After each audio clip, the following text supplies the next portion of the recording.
J'espère qu'il n'y a pas de petites filles dans l'assistance, car nous allons porter un coup fatal à un de leurs plus beaux rêves.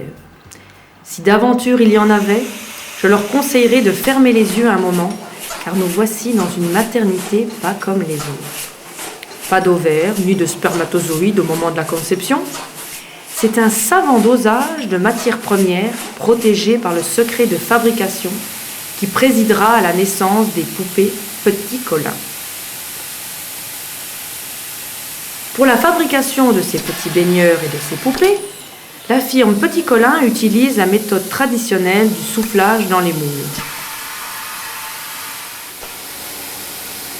Naguère, la matière première était le celluloïd qui présentait le grave inconvénient d'être inflammable.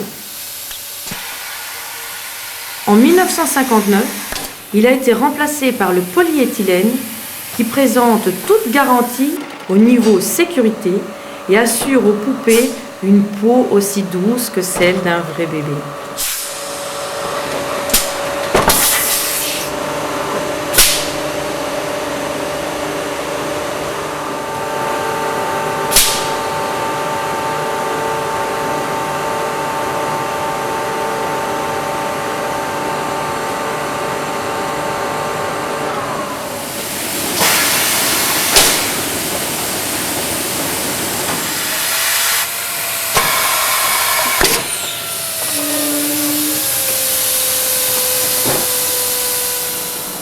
Ce feutre, tournant à très grande vitesse, élimine les traces du moule sur ces pièces qui sentent bon la vanille.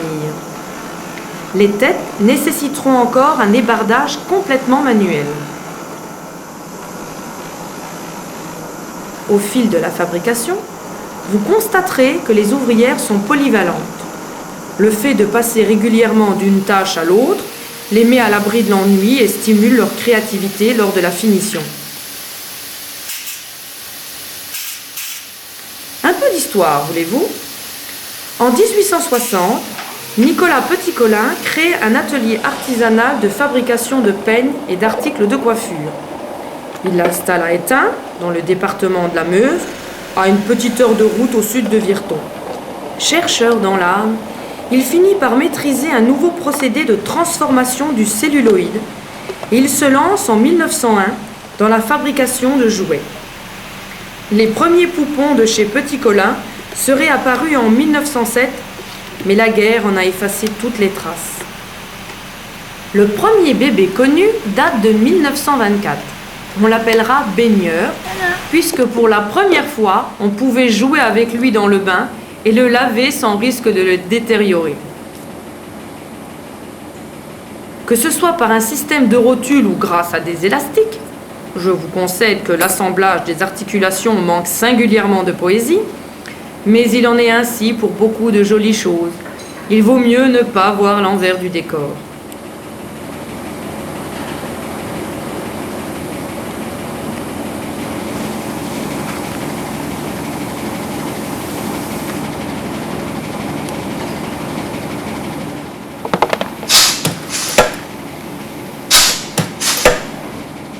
Sans yeux, les jolies poupées ne pourraient pas lire l'émerveillement dans le regard de leur petite maman. Elles n'ont pas une formation d'ophtalmologue, ces ouvrières, mais elles réussissent parfaitement leur greffe d'organes. Les têtes ramollies à la chaleur de néon, c'est l'adresse de l'ouvrière qui conférera le charme au regard de ces poupées de plastique et de chiffon. Les petites filles qui auront remarqué que j'avais emprunté l'expression à une chanson de Chantal Goya peuvent maintenant rouvrir leurs yeux. Si les cheveux du célèbre baigneur Petit Colin et de ceux de sa sœur Françoise, née en 1951, sont imprimés et colorés dans la matière première, d'autres poupées sont enrichies d'une chevelure vaporeuse. Selon le principe de la machine à coudre, 3 fils de fibres de nylon sont implantés en même temps par 3 aiguilles. À chaque tour de roue, un ingénieux système de lame coupe les fils à la longueur voulue. Mais la machine ne fait pas tout. Il faut aussi un joli tour de main et gare aux doigts.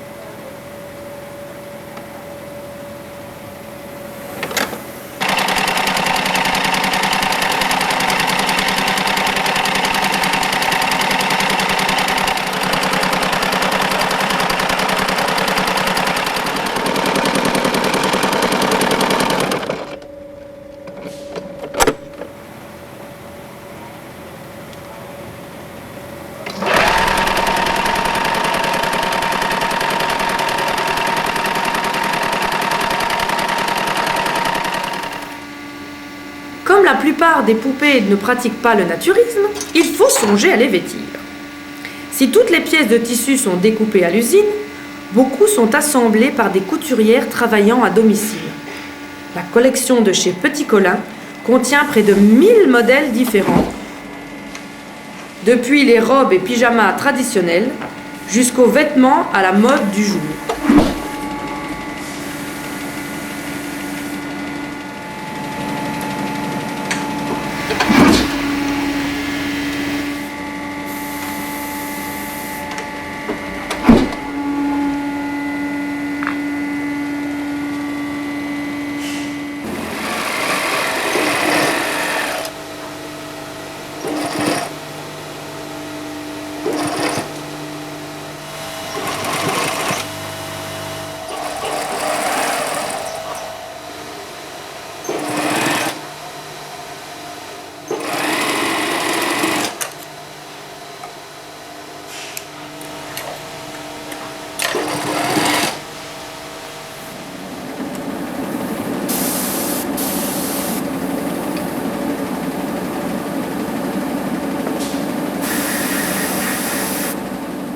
Pas de joli minois sans quelques couches de peinture, n'est-ce pas, mesdames? Enfin, je voulais dire, sans un peu de maquillage. Les ouvrières se font tour à tour habilleuses, coiffeuses et esthéticiennes. Jouant sur une grande palette de couleurs, elles mettent un peu d'elles-mêmes dans leur travail et font de chaque poupée, de chaque petit baigneur, un objet unique.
Les petites filles doivent se dire qu'elles ont bien de la chance, ces dames, de pouvoir jouer à la poupée toute leur vie. En fondant son atelier, Nicolas Petit-Colin imaginait-il que 5 générations de petites filles et de petits garçons chériraient les jouets portant son nom. Et l'histoire n'est pas finie.